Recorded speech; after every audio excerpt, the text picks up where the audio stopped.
दोस्तों, एक 35-36 साल के आसपास की महिला थी। उनका एक 10 साल का बेटा होता है। उनके पति की एक गंभीर बीमारी की वजह से मृत्यु हो जाती है। दोस्तों, एक दिन अचानक उनके पेट में बहुत तेज दर्द उठता है। वह दर्द असहनीय होता है। वो डॉक्टर को दिखाने जाती है। डॉक्टर उन्हें बोलते हैं कि ऐसे कुछ भी पता नहीं चल पा रहा है, हमें अल्ट्रासाउंड करना होगा। उसके बाद दोस्तों, अगले दिन वो बिना कुछ खाए पिए डॉक्टर के पास चली जाती है और डॉक्टर जो है उसका अल्ट्रासाउंड करते हैं। जब डॉक्टर उसका अल्ट्रासाउंड का रिपोर्ट उसे बताते हैं तो उसके पैरों तले से जमीन खिसक जाती है। दोस्तों, वो जो महिला थी वह पेट से थी। उसके पेट में लगभग 4 महीने का बच्चा था। वह बहुत चिंतित हो जाती है। फिर अस्पताल से अपने घर जाती है और कश्मकश में पड़ जाती है कि आखिर उस बच्चे का करना क्या है। अगर वो उस बच्चे को जन्म देती है तो समाज की बुराइयां उसे जीने नहीं देंगी। उसे हर कदम पे ये एहसास दिलाएंगी कि वो इस दुनिया में आके बहुत गलती कर रहा है। दोस्तों, उसके बाद वह जिसका बच्चा होता है वह उस आदमी से बात करने की कोशिश करती है, पर उस आदमी से उसकी बात नहीं हो पाती क्योंकि वह शहर में रहता था। जैसे तैसे करके वो काफी मशक्कत से ही उस आदमी से बात करती है, लेकिन वो जो आदमी होता है वह उससे बच्चा गिराने के लिए मना कर देता है। वह उससे बोलता है कि इस बच्चे को दुनिया में लाना है। वह बेचारी बहुत परेशान हो जाती है। सोचती है कि ऐसी हालत में समाज वाले उसको क्या ही बोलेंगे, पर वो आदमी एक जरा नहीं मानता। वो अपनी जिद पर अड़ जाता है। दोस्तों, धीरे धीरे उस महिला का पेट जो है वो बाहर आने लगता है। गांव की महिलाएं जो थी वो उनकी नजर उसके पेट पे पड़ती है। वो लोग आपस में बातें बनाना शुरू कर देती हैं। आखिरकार उस महिला के पेट में ऐसा क्या हुआ है? क्या उसे कोई गंभीर बीमारी है कि वो माँ बनने वाली है? अगर ऐसा है तो ये कैसे पॉसिबल है, क्योंकि वह तो एक विधवा थी। दोस्तों, उसके बाद कुछ औरतें जो है वो उस महिला के पास जाती हैं और उसे पूछती हैं कि आखिर तुम्हें क्या दिक्कत है, तुम्हें कोई बड़ी समस्या हो गई है क्या? इस पर वो महिला अपनी सारी कहानी बता देती है। जब गांव की महिलाएं ये सुनती है तो वो सब सन्न हो जाती हैं और कहती हैं कि ये पॉसिबल नहीं है। आखिर ऐसा कैसे हो सकता है? क्योंकि दोस्तों, वह जिसके बच्चे की माँ बनने वाली थी वह उसके घर का काफी करीबी होता है। तो दोस्तों, आइए जानते हैं कि इस पूरे घटना में जिस व्यक्ति की बात हो रही है वह कौन है, जो उस महिला को प्रेग्नेंट करके उसका साथ न देकर उसे बच्चा रखने को मजबूर करता है। दोस्तों, वीडियो में आगे बढ़ने से पहले वीडियो को लाइक और चैनल को सब्सक्राइब करना ना भूलें। आपका एक सहयोग हमारे लिए बहुत महत्वपूर्ण है।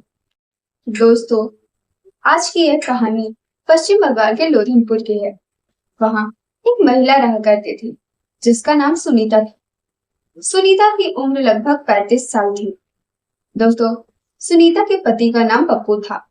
वह गांव में ही रहकर खेती बाड़ी का काम संभालता था। सुनीता का एक बेटा था जिसका नाम हर्षित था। दोस्तों, जब हर्षित 3 साल के लगभग था तब अचानक पप्पू की तबीयत बहुत ज्यादा खराब हो जाती है। उसे अस्पताल में भर्ती कराया जाता है। जब वह अस्पताल में भर्ती होता है तो उसका अच्छा खासा ट्रीटमेंट होता है। ट्रीटमेंट लगभग 1 महीने तक चलता है। दोस्तों, अचानक एक दिन पप्पू जो है वो हॉस्पिटल में ही दम तोड़ देता है। यह बात सुनीता को पता चलती है। सुनीता बेचारी अंदर तक टूट जाती है क्योंकि उसका और कोई सहारा नहीं होता। इस दुनिया में उसका पति और उसका एक 3 साल का बेटा ही था। अब पप्पू की मौत की खबर सुनकर वो पूरी तरह से टूट फूट जाती है क्योंकि दोस्तों, उसका कोई भी सहारा नहीं बनता। पप्पू अपने माता पिता का इकलौता बेटा होता है, इकलौता सहारा होता है और उसका कोई भाई बहन भी नहीं होता। इस वजह से सुनीता काफी चिंतित रहा करती थी। दोस्तों, उसके पति की मौत के बाद सुनीता के सामने बहुत सारी चुनौतियां आई। बेचारी अकेले ही सबके सामने खड़ी रही। आखिर उसकी मदद करने के लिए कोई भी नहीं था। दोस्तों, ईश्वर का दिया हुआ दंड था। उसके दंड के आगे किसी की कहाँ ही चलती है। दोस्तों, सुनीता जो है वो पूरी तरह से टूट जाती है, लेकिन जब वह अपने बच्चे की तरफ दिखती है तो वह धीरे धीरे अपने आप को मजबूत करती है। वह धीरे धीरे खुद को समझाती है कि पति के जाने के बाद बच्चा तो है, कम से कम उसकी देखभाल तो करनी ही होगी। उसके बाद दोस्तों, वह अपने बेटे के सहारे जीना शुरू करने लगती है। इधर पप्पू का जितना भी क्रियाक्रम होता है, सुनीता उसको करवाती है। उसके बाद दोस्तों, पप्पू को खेती बाड़ी थी, इस वजह से सुनीता को आजीविका की कोई दिक्कत नहीं थी। वह खेती बाड़ी के काम में जुट जाती है। वह इतना तो खेती कर ही लेती थी कि उसके खाने पीने का खर्चा निकल ही जाए। दोस्तों, उसके पास पहले की कोई पूंजी तो थी नहीं। इधर बेटा भी धीरे धीरे बड़ा हो रहा था। उसकी भी जिम्मेदारियां बढ़ने वाली थी। उसके पढ़ाई लिखाई का खर्चा, उसके खाने पीने का, रहने का खर्चा, सब कुछ धीरे धीरे बढ़ता ही जा रहा था। सुनीता की चिंताएं भी इधर बहुत ज्यादा बढ़ती जा रही थी। वह समझ नहीं पा रही थी कि आखिर खेती से वह कैसे सब कुछ गुजारा करे। दोस्तों, सुनीता के घर के पास में ही एक आदमी रहता था, जिसकी उम्र 30-32 के आसपास रही होगी। सुनीता का कोई भी काम वह हमेशा कर दिया करता था। सुनीता अगर खेती के काम में उसकी मदद मांगती तो वह उसके उस काम में भी मदद कर दिया करता था। वह चाहे गेहूं वगैरह चक्की ले जाना हो, चाहे कोई भी बाहर का काम हो या खेत का काम हो, वह हमेशा कर दिया करता था। दोस्तों, उसकी भी पत्नी की मृत्यु हो गई थी। उसका ये जो स्वभाव होता है वह कहीं ना कहीं सुनीता को काफी पसंद आता है। सुनीता धीरे धीरे उसकी ओर खींची चली आती है। दोनों एक दूसरे को पसंद करने लगते हैं और दोनों की पसंद धीरे धीरे नजदीकियों में बदल जाती है और दोनों एक दूसरे के साथ संबंध बनाने लगते हैं। दोनों का एक गंदा खेल चालू हो जाता है। दोस्तों, सुनीता सोचती थी कि अब तो बच्चा होने वाला है नहीं, इसलिए वह हमेशा गांव वालों से और अपने बच्चे से छुप छुपा करके उस आदमी से मिलती थी और उसके साथ संबंध बनाया करती थी। लेकिन उसको कहाँ पता था कि उसके साथ आखिर क्या होने वाला है। दोस्तों, वह उस आदमी के साथ वो सारा काम करती थी जो एक हस्बैंड वाइफ के बीच में होता है। धीरे धीरे दोस्तों, उसके पेट में दर्द होना शुरू हो जाता है और पेट बढ़ने लगता है। सुनीता को ऐसा लगता है कि शायद उसे कोई बीमारी हो रही हो या हो सकता है कि गैस की प्रॉब्लम हो, इसलिए वो उस चीज को इग्नोर करने लगती है। एक दिन वो आदमी जो था वह सुनीता से बोलता है कि मैं शहर जा रहा हूँ, वहां जाकर मैं कमाऊंगा, क्योंकि तुम्हारा जो घर है वो काफी टूटा फूटा है। तुम्हारा बच्चा भी बड़ा हो रहा है, उसकी भी जिम्मेदारियां बढ़ रही हैं। मैं शहर जाकर कमाऊंगा तो तुम्हारे घर बनाने में भी तुम्हारी हेल्प करूंगा, और इधर सरकार से भी हम लोग लोन ले लेंगे तो कम से कम 3-4 रूम तो बन ही जाएंगे। सुनीता भी हामी भर देती है। उसके बाद दोस्तों, वो आदमी जो है शहर चला जाता है। उसके जाने के ठीक 2 महीने बाद अचानक से सुनीता को पेट में बहुत ज्यादा दर्द होने लगता है। वह महिलाओं जो गांव में रहती थी, जो पेट दर्द वगैरह देखती करती थी, वह उन्हें बुलाती है और अपना पेट उन्हें दिखाने लगती है। दोस्तों, वैसे तो उस गांव में सारी महिलाएं सब अनपढ़ थी, कोई भी पढ़ी लिखी नहीं थी, पर ये सब मामले में वो सब अपना दिमाग लगा ही लेती थी। वह उससे कहती है कि तुम्हारा पेट तो बढ़ता ही जा रहा है, कहीं कुछ उल्टा सीधा तो नहीं है। इस पर सुनीता उन्हें टालते हुए कहती है कि नहीं, ऐसा कुछ नहीं है, आप सब क्या ही सोच रहे हैं। दोस्तों, अक्सर उस आदमी को सुनीता के घर में लोग आया जाया देखते थे तो वो लोग अपना दिमाग लगाते थे, लेकिन सुनीता जो है अपनी बात उनके दिमाग में घुसाती है और कहती है कि ऐसा कुछ भी नहीं है। उसके बाद वो महिलाएं कहती है कि देखो, हो सकता है तुम्हें कोई गंभीर बीमारी हो गई हो, तुम हॉस्पिटल जाकर डॉक्टर से अच्छे से अपना चेकअप करवा लो। वो अगले दिन अस्पताल जाती है और जाकर डॉक्टर से अपना चेकअप करवाती है। जब डॉक्टर उसके पेट में चेक करते हैं तो उन्हें कुछ भी समझ में नहीं आता कि आखिर उसके पेट में ऐसा हुआ क्या है। वह उसे बोलते हैं कि देखो, तुम्हारा जो है अल्ट्रासाउंड करना पड़ेगा, क्योंकि हमें ऐसे कुछ भी समझ में नहीं आ रहा है। दोस्तों, सुनीता अस्पताल से घर चली जाती है। अगले दिन वो बिना कुछ खाए पिए अस्पताल जाती है। इसके बाद दोस्तों, डॉक्टर जो है वो उसका अल्ट्रासाउंड करते हैं। दोस्तों, जब रिपोर्ट आता है, डॉक्टर उसे देखते हैं और सुनीता को बताते हैं कि आपके पेट में कोई बीमारी नहीं है। असल में आप माँ बनने वाली हैं। आपके पेट में 4 महीने का बच्चा है। सुनीता जब ये बात सुनती है, उसके पैरों तले से जमीन खिसक जाती है। उसे समझ में नहीं आता है आखिर वो गांव वालों को क्या बताएगी। गांव वाले उसको पीछा नहीं छोड़ेंगे। वो बेचारी सोचने लगती है। दोस्तों, असल में सुनीता जो है एक विधवा थी। जाहिर सी बात है कि कोई भी उस पर उंगली उठाएगा ही। इतने दिनों में डॉक्टर भी जान चुके थे कि सुनीता जो है वह एक विधवा है, लेकिन डॉक्टरों का काम होता है कि वो मरीज का चेकअप करें और उसकी रिपोर्ट को दिखाएं और बताएं। सुनीता अपनी रिपोर्ट्स लेती है और चिंता में अपने घर चली जाती है। जब वो घर पहुंचती है तो वहां पे गांव की कुछ महिलाएं पहले से मौजूद होती हैं।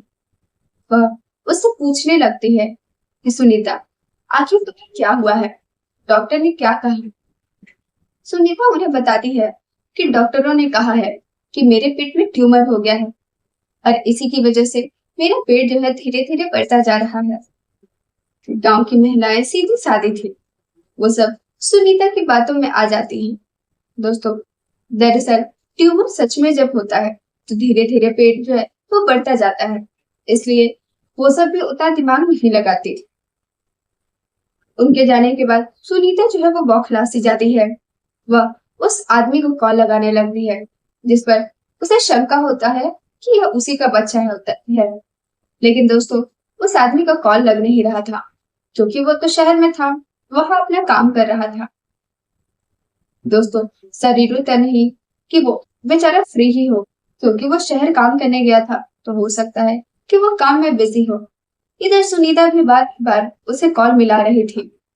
दोस्तों, वह आदमी जो है जब सुनीता के इतने सारे मिस कॉल्स देखता है तो उसे कॉल करता है। तब सुनीता उसे बताती है कि मैं मां बनने वाली हूँ। मेरे पेट में तुम्हारा 4 महीने का बेटा है। इस पर वह आदमी बोलता है, ऐसा कैसे पॉसिबल है? हमने तो सुरक्षा यूज किया था, फिर ऐसा कैसे हो सकता है? चलो, अब कोई बात नहीं, अब बच्चा है तो खैर, उसे तुम जन्म दो। महिला चौंक जाती है और कहती है कि मैं सबको क्या मुंह दिखाऊंगी? सब जब मुझ पर उंगली उठाएंगे तो मैं उन्हें क्या ही बताऊंगी? इस पर वो आदमी जो है वो बोलता है कि तुम्हें किसी को कुछ भी बताने की क्या जरूरत है? यह बच्चा मेरा है। अगर कोई कुछ बोलेगा तो हम दोनों वैसे भी राजी हैं, हम शादी कर लेंगे। यह सब सुनकर वो महिला चौंक जाती है, लेकिन मन ही मन खुश भी हो रही थी। उसके बाद वह उससे बोलती है कि ठीक है, अगर मैं बच्चे के लिए मान भी जाती हूँ तो तुम एन वक्त पे कहीं मुकर गए तो फिर मेरा क्या होगा? वह आदमी सुनीता को आश्वासन देने लगता है कि अगर मुझे वो करना ही होता तो मैं तुम्हें बच्चे को पैदा करने क्यों ही बोलता। मैं तुमसे सीधा कह देता कि बच्चे को जाकर गिरा दो, लेकिन मैं तुमसे बोल रहा हूँ कि इस बच्चे को जन्म दो, क्योंकि ये हम दोनों के प्यार की निशानी है। मैं तुमसे शादी करने के लिए भी तैयार हूँ, फिर तुम्हें किस बात की चिंता है?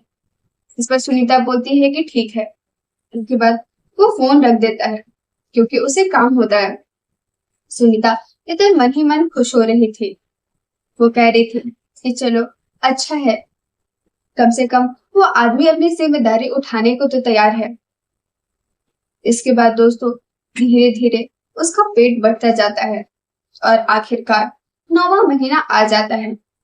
वह अच्छे से खाती पीती है, जैसे एक प्रेग्नेंट लेडी को खाना पीना चाहिए। वो अपने होने वाले बच्चे का बहुत ध्यान रखती थी। लेकिन दोस्तों, गांव वाले जब भी उसका पेट देखते तो उनके मन में बस एक ही शंका जाती थी कि कहीं इसके पेट में बच्चा तो नहीं। लेकिन जैसा सुनीता ने उन्हें बताया था, वो सब अपने मन की बात मन में ही रख लेते थे और सामने जाहिर नहीं होने देते थे। उसके बाद दोस्तों, अचानक से एक दिन उसके पेट में बहुत ज्यादा दर्द शुरू हो गया। वह जानती थी कि अगर वह गांव में किसी को बताएगी तो पूरे गांव में धीरे धीरे करके बात फैल जाएगी। उसके बाद उसकी बहुत ज्यादा बदनामी होगी। इसलिए वह बगल के गांव की आशा को बुलाती है। दोस्तों, आशा जो है वह बगल की गांव की थी। उसकी कुछ समय पहले ही शादी हुई थी और एक दूसरे से मिलते मिलते आशा और सुनीता की दोस्ती हो जाती है। इस पर सुनीता उसे बुलाती है क्योंकि आशा को सुनीता के बारे में कुछ भी नहीं पता होता। बस वो दोनों आपस में बातें करते हैं और नॉर्मल सी दोस्ती होती है।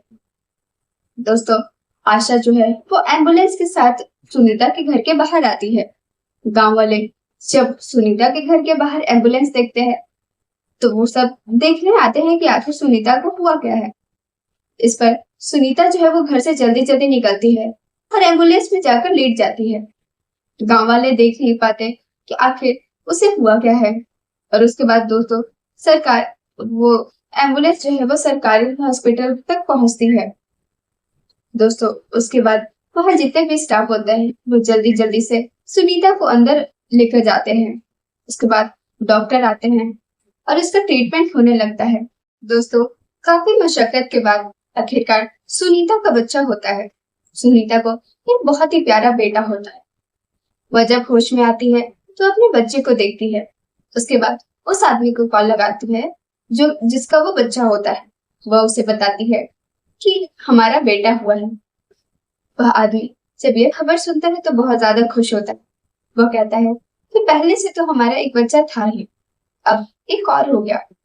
दोस्तों, वह आदमी दिल का अच्छा था। वह सुनीता के पहले बच्चे को भी अपना बच्चा कहता था। उसके बाद जो है दोस्तों, सुनीता जो है अब घर जाने के लिए रेडी होती है, लेकिन उसे यह चिंता खाई जाती है कि आखिरकार वह गांव वालों को क्या ही जवाब देगी। वह सबको क्या बोलेगी कि आखिर यह किसका बच्चा है, क्योंकि उसने तो पूरे गांव में यह बोल रखा था उसका ट्यूमर हो गया है। दोस्तों, गांव वाले भी चिंता में थे कि कब सुनीता आएगी और आएगी तो उसका पेट जो है अब तो कम हो गया होगा।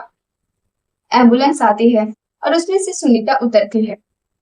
वो औरतें जो सुनीता के घर हमेशा आया जाया करती थी, उनकी नजर सुनीता के पेट पर ही थी, क्योंकि दोस्तों उन्हें बहुत पहले से ही शक था कि सुनीता जो है उसे ट्यूमर नहीं है, बल्कि उसके पेट में एक बच्चा है। दोस्तों, सुनीता जब उतरती है तब लोग उसे चौंक कर देखने लगते हैं, क्योंकि उसकी गोद में एक छोटा सा प्यारा सा बच्चा होता है, जो कि एक लड़का होता है। वह चुपचाप एम्बुलेंस से उतरकर अपने घर के अंदर चली जाती है। उसके बाद दोस्तों, वो महिलाएं जो थी थोड़ी देर बाद उसके घर जाती हैं और उससे पूछती हैं कि सुनीता, तुमने तो हमें कहा था कि तुम्हारे पेट में ट्यूमर हो गया है, आखिर ये बच्चा किसका है? हमें इसका जवाब चाहिए। सुनीता को काफी शर्मिंदगी होती है। वह उनके जवाब देना सही नहीं समझती। वह बेचारी सर को झुकाए वहां चुपचाप बैठी रहती है। धीरे धीरे ये बात पूरे गांव में फैल जाती है कि सुनीता को बच्चा हुआ है। लोग आपस में ही बात करने लगते हैं कि आखिरकार ऐसा कैसे हो सकता है? सुनीता एक विधवा है और आखिर यह किसका बच्चा है? इसके बाद दोस्तों, सुनीता जो है वो रोते हुए उस अपने प्रेमी को कॉल करती है और कहती है कि देखो, पूरा गांव में हमारी ही बातें हो रही है। पूरे गांव वाले को ये लगता है कि आखिर ये किसका बच्चा है। वो सब मुझसे सवाल जवाब कर रहे हैं। आखिरकार मैं उन्हें क्या जवाब दूं? तुम आओ और सबको बताओ कि यह बच्चा तुम्हारा है। दोस्तों, वो आदमी जो है उसे आश्वासन देता है कि सुनीता, तुम परेशान मत हो, मैं कुछ ही दिनों में छुट्टी लेकर गांव आ रहा हूँ। उसके बाद मैं सबसे कह दूंगा कि हम दोनों के बीच क्या है और यह बच्चा मेरा है। दोस्तों, यह सुनते ही सुनीता को थोड़ी राहत मिलती है। लगभग 3 दिन के बाद वो आदमी आखिरकार गांव आता है और आने के बाद सबसे पहले वो सुनीता से मिलने जाता है। दोस्तों, सुनीता से मिलने जाने के बाद वो अपने बच्चे को गोदी लेता है और उसे पूरा दुलार पुरस्कार करता है। और गांव वाले जब उसे ये पूछते हैं तब वो सबके सामने खड़े होकर बताता है यह बच्चा मेरा है, मेरा और सुनीता का है। दोस्तों, ये सुनते ही गांव वाले दंग हो जाते हैं कि आखिरकार ये कब हुआ और कैसे हुआ। दोस्तों, कुछ दिनों बाद बच्चे को और सुनीता को नहला धुला करके पूजा कराया जाता है। गांव के पंडित जी आते हैं। सारी तैयारियां वो आदमी देख रहा होता है।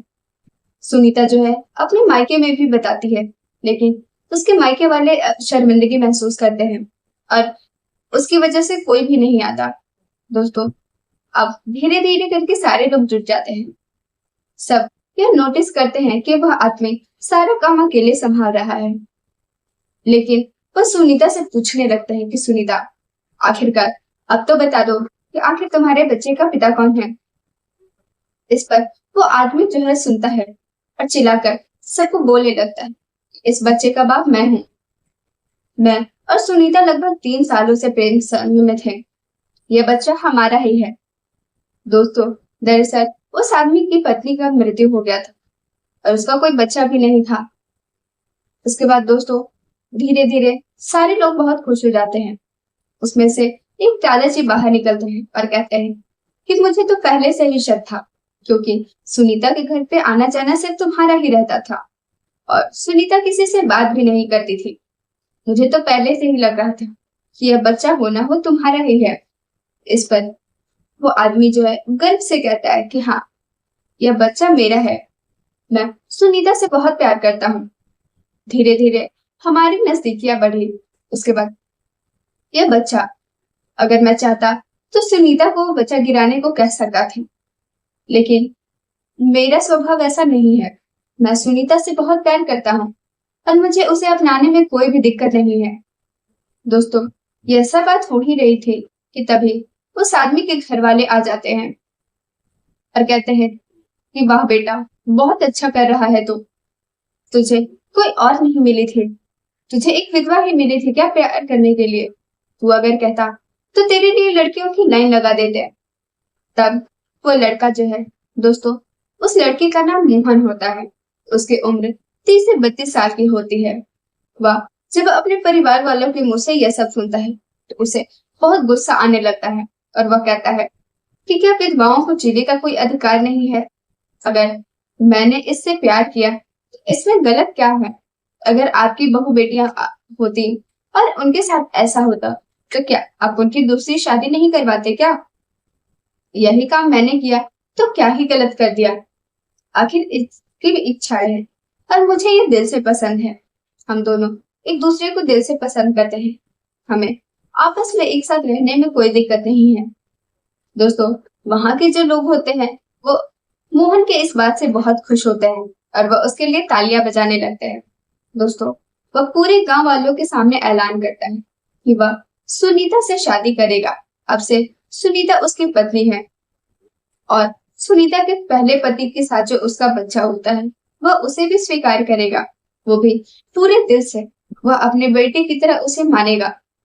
लोग उसकी इस सोच को सलाम करते हैं। उसके बाद दोस्तों, गांव वाले जो है उसे एक मंदिर में ले जाकर दोनों की शादी करवा देते हैं। दोनों की शादी हो जाती है। उसके बाद दोनों खुश रहने लगते हैं। दोस्तों, मोहन और सुनीता की इस कहानी में आपकी क्या राय है? कमेंट में जरूर बताएं। मोहन ने सही किया या गलत? क्या एक विधवा की जिंदगी को संवारना गलत होता है? कमेंट बॉक्स में बताना ना भूलें। आज के लिए बस इतना।